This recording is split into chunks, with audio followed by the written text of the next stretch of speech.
রাজ্য পুলিশের পরবর্তী ডিজি কে হবেন শুক্রবারের মধ্যে তার তালিকা পাঠাতে হবে রাজ্যকে, এরকমই নির্দেশ দেওয়া হয়েছে। তবে একটা জটিলতাও তৈরি হয়েছে। কি সেই জটিলতা? ক্যাটের কি নির্দেশ রয়েছে? সরাসরি ময়ূক ঠাকুর চক্রবর্তী রয়েছেন আমাদের সঙ্গে। ময়ূক, দেখো দেবস্মিতা, সেন্ট্রাল অ্যাডমিনিস্ট্রেটিভ ট্রাইব্যুনাল বা ক্যাট আজকে যে নির্দেশ দিয়েছে তাতে দেখা যাচ্ছে আইপিএস অফিসার রাজেশ কুমার একটা পিটিশন করেছিলেন এবং সেই পিটিশনের প্রেক্ষিতে ক্যাটের এই নির্দেশ, এবং নির্দেশে যেটা বলা হচ্ছে আগামী 23শে জানুয়ারি অর্থাৎ শুক্রবারের মধ্যে ইউপিএসসিকে একটা নামের তালিকা রাজ্যের সম্ভাব্য ডিজিপির সেটা রাজ্যকে পাঠাতে হবে। 10 জনের নামের তালিকা, সেই নামের তালিকা আগামী শুক্রবারের মধ্যে রাজ্যকে পাঠাতে হবে। 28 জানুয়ারি সেই নামের তালিকা নিয়ে ইউনিয়ন পাবলিক সার্ভিস কমিশন তারা মিটিং করবেন এবং 29 তারিখ তারা রাজ্যকে একটা নামের তালিকা ফেরত দেবেন তারা বিবেচনা করে, এবং সেই যে নামের তালিকা রাজ্যকে দেওয়া হবে সেখান থেকে একজনকে রাজ্যের ডিজিপি করতে হবে। একটা জিনিস ভীষণ ইম্পর্টেন্ট, আগামী 31শে জানুয়ারি রাজ্যের বর্তমান ডিজিপি রাজীব কুমার তিনি রিটায়ারমেন্ট করবেন। তার হবে সেটা নিয়ে একটা বিস্তর জলঘোলা চলছিল।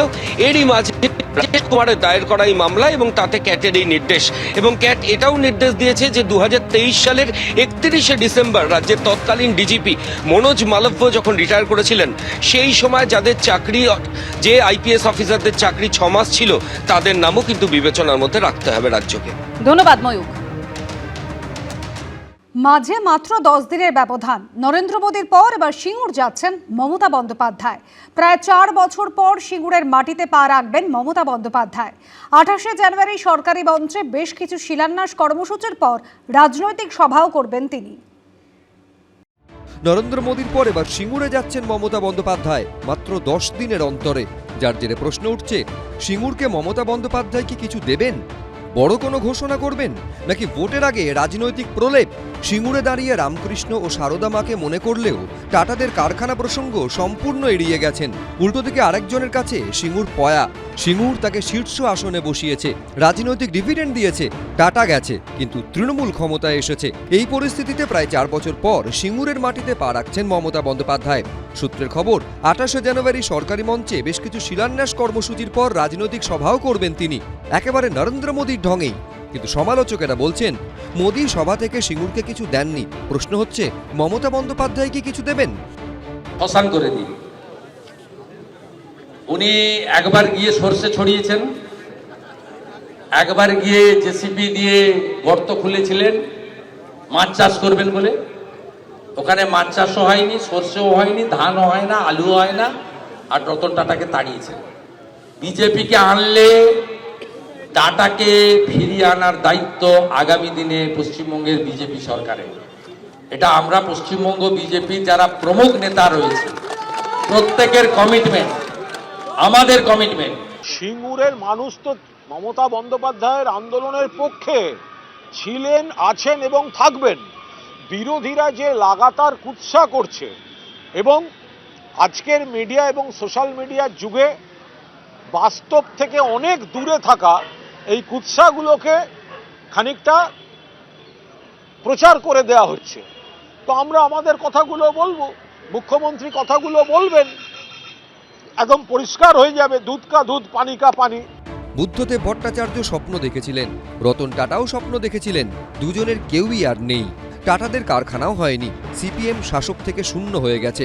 তৃণমূল বিজেপির মধ্যে সেটিং তত্ত্ব সামনে আনছে তারা। মমতা বাহিনী সিঙ্গুর ধ্বংস করেছে, মানে যুবকের স্বপ্ন ধ্বংস করেছে, কাজের ভবিষ্যৎ ধ্বংস করেছে। তখন তার সঙ্গে যোগ দিয়েছিল বিজেপি, সবাই জানে, রাজনাথ সিং। আবার এবারের ভোটে তার প্রধানমন্ত্রী আসছে, একটা শিল্প ব্যবস্থা করে যাবে বলে বিজেপি প্রচুর ভাষণ দিল। পরে দেখা গেল প্রধানমন্ত্রী আসলেন বটে, কিন্তু একবারও শিল্প সংক্রান্ত কোনো কথা বলতে সাহস পেলেন না, কারণ উনি জানেন যে সিঙ্গুর ধ্বংসের নায়িকার নাম যদি মমতা ব্যানার্জি হয়, তার সবচাইতে সঙ্গতকারীর নাম রাজনাথ সিং, তৃণমূল আর বিজেপি একসাথে। নরেন্দ্র মোদীর পর এবার সিঙ্গুরে মমতা বন্দ্যোপাধ্যায় সভা ঘিরে রাজনৈতিক পারদ চরমে। আশাবুল হোসেন, বিটন চক্রবর্তী, এবিপি আনন্দ। দিল্লিতে বিজেপির নতুন সর্বভারতীয় সভাপতির শপথ গ্রহণ অনুষ্ঠানে নরেন্দ্র মোদীর মুখে ফের শোনা গেল পশ্চিমবঙ্গের কথা। তিনি বললেন, পশ্চিমবঙ্গ এবং তেলেঙ্গানায় বিজেপি জনগণের কণ্ঠস্বর হয়ে উঠেছে। কটাক্ষ ছুড়ে দিয়েছে তৃণমূল। এদিকে আনুষ্ঠানিকভাবে দায়িত্ব নেওয়ার আগেই সোমবার রাতে রাজ্য বিজেপির সভাপতি শ্রমিক ভট্টাচার্য এবং বিজেপি সাংসদ সুকান্ত মজুমদারের সঙ্গে প্রায় ৪৫ মিনিট বৈঠক করলেন নীতিন নবীন। সূত্রে খবর, চলতি মাসেই পশ্চিমবঙ্গে আসবেন তিনি। पश्चिम बंगाल और तेलंगाना में भाजपा जनता की एक बड़ी आवाज बनकर उभरी है। বিহারে বিজেপি জোট, অন্যদিকে অসম, ওড়িশা, ত্রিপুরা, পশ্চিমবঙ্গের প্রতিবেশী ৩ রাজ্যে গেরুয়া শিবিরের একচ্ছত্র আধিপত্য। আর এবার যে বিজেপির নজর পশ্চিমবঙ্গ দখলের দিকে, তা বলার অপেক্ষা রাখে না। বিধানসভা ভোটের আগে পশ্চিমবঙ্গে একের পর এক সভা করছেন প্রধানমন্ত্রী। গত বছরের শেষে পশ্চিমবঙ্গে এসে দফায় দফায় রাজ্য বিজেপির নেতাদের ক্লাস নিয়েছেন অমিত শাহ। এই প্রেক্ষাপটে মঙ্গলবার দিল্লিতে বিজেপির নতুন সর্বভারতীয় সভাপতির শপথ গ্রহণ অনুষ্ঠানেও নরেন্দ্র মোদীর মুখে শোনা গেল পশ্চিমবঙ্গের কথা। बीते 11 वर्षों में बीजेपी ने हरियाणा, असम, त्रिपुरा और ओडिशा में पहली बार अपने सामर्थ्य से सरकार बनाई। पश्चिम बंगाल और तेलंगाना में भाजपा जनता की एक बड़ी आवाज बनकर उभरी है।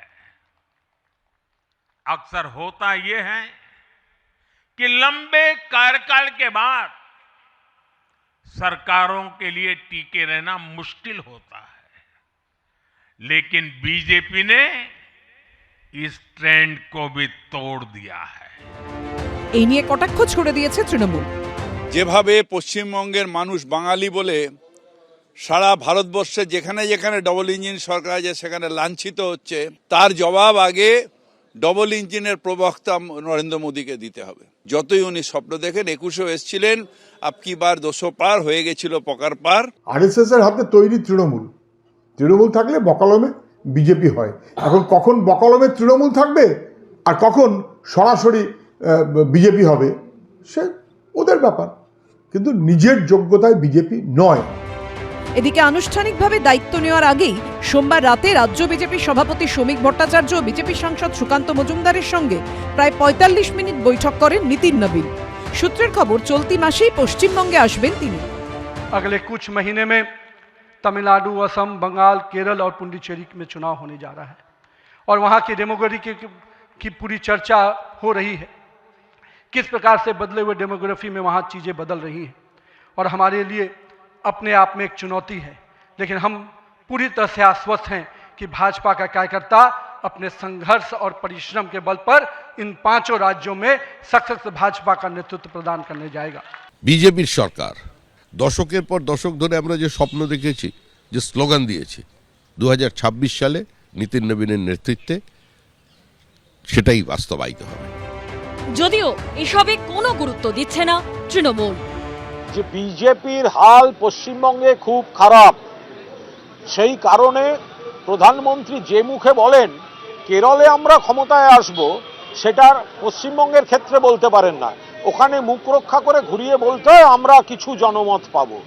অর্থাৎ পশ্চিমবঙ্গে আমরা ক্ষমতায় আসব, সেই শব্দটা বলার জায়গায় উনি বা ওনার দল নেই, সেটা উনি সব থেকে ভালো জানেন। এদিকে বিধানসভা নির্বাচনের আগে দলের শাখা সংগঠনগুলিকে ঢেলে সাজাচ্ছে বিজেপি। যুব মোর্চার ইনচার্জের দায়িত্ব দেওয়া হয়েছে সৌমিত্র খাঁকে। লকেট চট্টোপাধ্যায়কে মহিলা মোর্চার ইনচার্জ করা হয়েছে। বাপি গোস্বামীকে কিষাণ মোর্চার ইনচার্জ করেছে বিজেপি নেতৃত্ব। এছাড়াও ওবিসি, এসসি, এসটি, সংখ্যালঘু মোর্চারও ইনচার্জ নিয়োগ করা হয়েছে। ময়ূক ঠাকুর চক্রবর্তী ও বিটন চক্রবর্তীর রিপোর্ট, এবিপি আনন্দ। এবিপি আনন্দ, এগিয়ে থাকে, এগিয়ে রাখে।